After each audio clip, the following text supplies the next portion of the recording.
Dan surah ini merupakan surah ke-94 dan Al-Isra, dan merupakan surah ke-12 dalam tertib nuzul. Dan para ulama sepakat bahawa surah ini adalah surah Makkiyah, yaitu surah yang diturunkan Allah Subhanahu wa taala sebelum Nabi hijrah ke Madinah. Sebagaimana dengan surah-surah Makkiyah yang lain, maka surah ini juga adalah surah yang menegaskan tentang ketauhidan kepada Allah Subhanahu wa taala. Hadirin dan hadirat yang dirahmati Allah Subhanahu wa taala, Allah Subhanahu wa taala berfirman, Bismillahirrahmanirrahim, Alam nashrah laka sadrak wa wada'na 'anka wizrak alladhi anqadha dhahrak wa rafa'na laka dhikrak fa inna ma'al usri yusra inna ma'al usri yusra fa idza faragta fansab wa ila rabbika farghab. Alam nashrah laka sadrak, bukankah kami telah melapangkan untukmu dadamu? Ada yang berbahagia, surah ini kemudian dipahami oleh ulama bahwa merupakan surah yang diturunkan Allah Subhanahu wa taala dan merangka menghibur Rasulullah sallallahu alaihi wasallam, karena beliau telah mengalami berbagai macam cobaan di dalam hidupnya, termasuk dengan wafatnya Khadijah Al-Kubra, istri beliau, dan juga paman beliau Thalib, yang dikenal sebagai sosok yang mendampingi perjuangan beliau di dalam awal-awal perkembangan Islam. Meskipun demikian, juga di antara ulama kemudian berusaha memahami bahawa pada intinya surah ini turun dalam keadaan memotivasi Rasulullah sallallahu alaihi wasallam di dalam perjuangannya dengan menekankan adanya kelapangan. Jadi Allah menggambarkan bagaimana kelapangan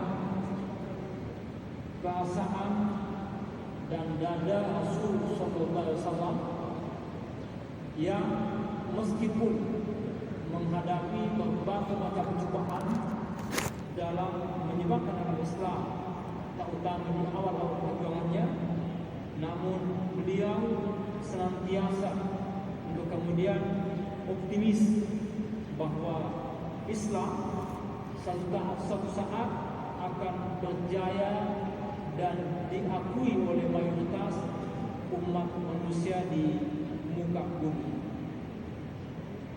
Oleh karena itu, Allah Subhanahu wa taala memulai dengan alam nashrah laka sadrak, bukankah kami telah melapangkan untukmu dadamu? Anda yang berbahagia dengan keberadaan kondisi kebahagiaan Rasulullah sallallahu alaihi wasallam. Maka kemudian ulama menyatakan bahawa kata tanya pada awal ayat ini, alam, bukankah, itu kemudian tidak dibalik sebagai pertanyaan yang hakiki, pertanyaan dalam makna yang sebenarnya, tetapi justru menjadi penegasan bahawa Rasulullah sallallahu alaihi wasallam dalam kondisi yang sangat baik. Bahkan itu kemudian ada kata laka, bukankah kami telah melapangkan untukmu dadamu. Jadi dalam bahasa Arab dikatakan laka bagimu. Ini kemudian ada sekali berbeda dengan redaksi yang biasa kita ucapkan. Mungkin ya kalau kita mengucapkan kalimat ini mungkin bunyinya menjadi alam nasrah sadraka laka. Jadi kami telah melapangkan dada. Ini adalah membuktikan bahwa penegasan dan pengulangan di sini laka sadraka ada kata bagimu dan juga dadamu. Ini menunjukkan bahwa kekhususan yang diberikan Allah Subhanahu wa taala kepada Rasul sallallahu alaihi wasallam itu kemudian melebihi kekhususan dan keagungan yang dimiliki seluruh umat manusia. Bahkan juga kekhususan yang dimiliki oleh Rasul sallallahu alaihi wasallam itu melebihi kekhususan yang dimiliki oleh nabi-nabi yang lain. Sebagaimana dalam firman Allah Subhanahu wa taala di tempat yang lain dalam mengungkapkan keadaan Nabi Musa alaihissalam yang berdoa dengan mengatakan Rabbi shrah li sadri wa yassir li amri. Juga Nabi Musa alaihissalam juga berdoa kepada Allah Subhanahu wa taala dengan mengatakan bahwa wahai Tuhan, hendaklah Engkau melapangkan dadaku, Rabbi shrah li sadri wa yassir li amri, dan juga memudahkan segala urusan. Tetapi kemudian meskipun redaksi yang disampaikan oleh Nabi Musa AS hampir sama dengan redaksi pada ayat ini, namun kemudian dengan adanya penegasan kata laka dan sadraka di sini, maka kemudian dipahami ulama bahwa ayat ini memiliki kekhususan bahwa Allah Subhanahu wa taala memberikan kelapangan yang tinggi dan yang luas kepada Rasul sallallahu alaihi wasallam, meskipun di dalam perjuangannya menegakkan agama Islam di awal-awal perjuangannya justru mengalami berbagai macam rintangan dan cobaan. Tapi Rasul sallallahu alaihi wasallam senantiasa optimis bahwa Islam akan berjaya pada waktunya. Wa wada'na 'anka wizrak, dan kami telah menanggalkan darimu beban alladzi anqadha dhahrak, yang memberatkan punggung. Dari kalimat ini yang berbahagia nampak bahwa betapa besar tanggungan yang dimiliki oleh Rasul sallallahu alaihi wasallam di dalam menyiarkan agama Islam.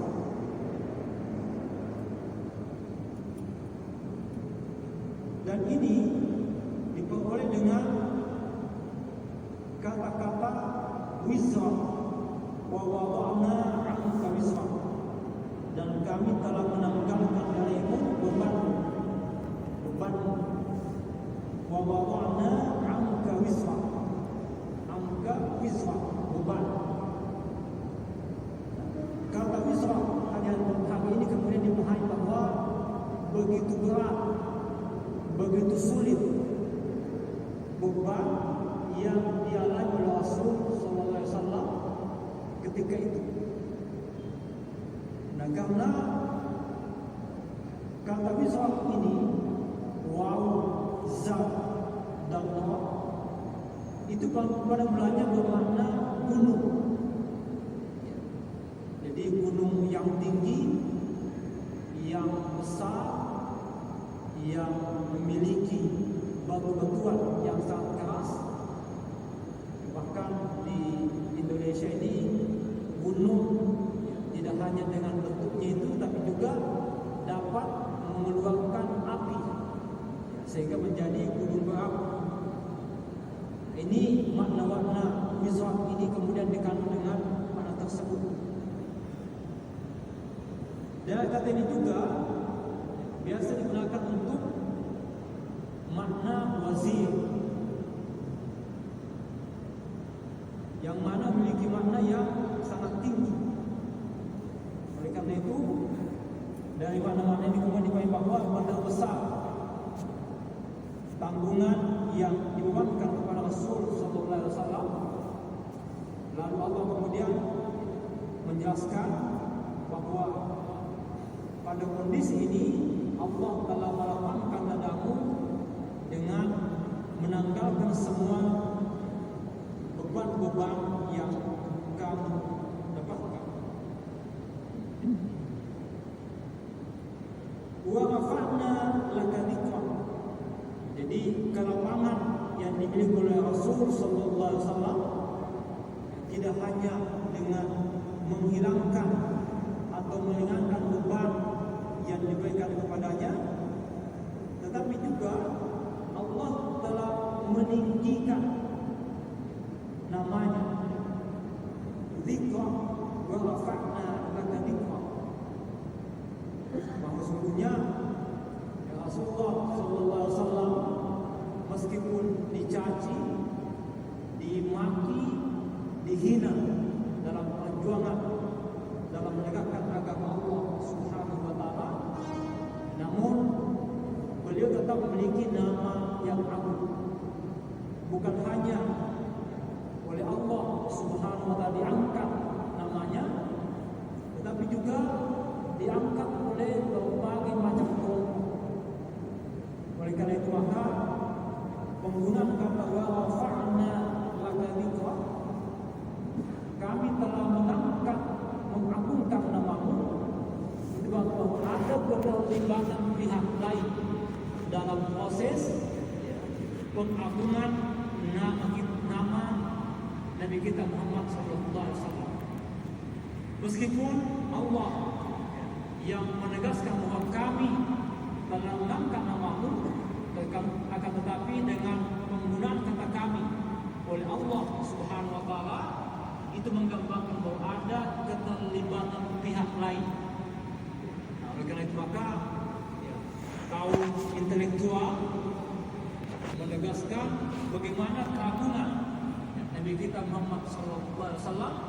Nah, ini kemudian juga merupakan keterlibatan pihak lain yang mengangkat nama Nabi kita Muhammad sallallahu alaihi wasallam, meskipun pada awal-awal perjuangan begitu tertekan, begitu terhina, begitu direndahkan oleh masyarakat jahiliyah ketika itu. Oleh karena itu yang berbahagia bahwa perjuangan kita di muka bumi ini, maka kita senantiasa harus optimis bahwa ke depan itu pasti ada jalan keluar yang akan diberikan oleh Allah Subhanahu wa taala sebagaimana tergambar pada ayat ke-5 dan ke-6 nanti. Fa inna ma'al usri yusra. Inna ma'al usri yusra. Maka sesungguhnya bersama kesulitan ada kemudahan. Sesungguhnya bersama kesulitan ada kemudahan. Dan ayat ini berulang 2 kali pada ayat ke-5 dan ayat ke-6. Kata al-usri, kesulitan yang ada di dalam ayat ini juga menggambarkan kesulitan yang begitu berat. Karena kata al-usri itu kemudian biasa digunakan dalam menggambarkan bagaimana kesulitan seorang ibu yang ingin melahirkan, dengan mengatakan aksal al-ba'ah. Jadi kata-kata al-usri, kesulitan, itu biasa digunakan dalam menggambarkan bagaimana kesulitan seorang ibu yang akan melahirkan. Lalu yusra, sesungguhnya di dalam kesulitan ada kemudahan.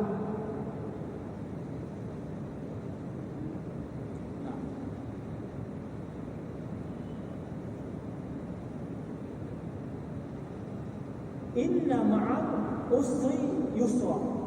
Dan juga pengulangan kata ini kemudian dipahami oleh ulama bahwa al-usri itu adalah kata yang beralif lam.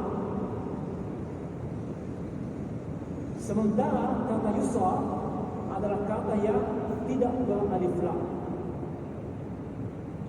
Dalam bahasa kita, kata yang beralif lam itu kadang disebut sebagai definitif, kata yang sudah jelas.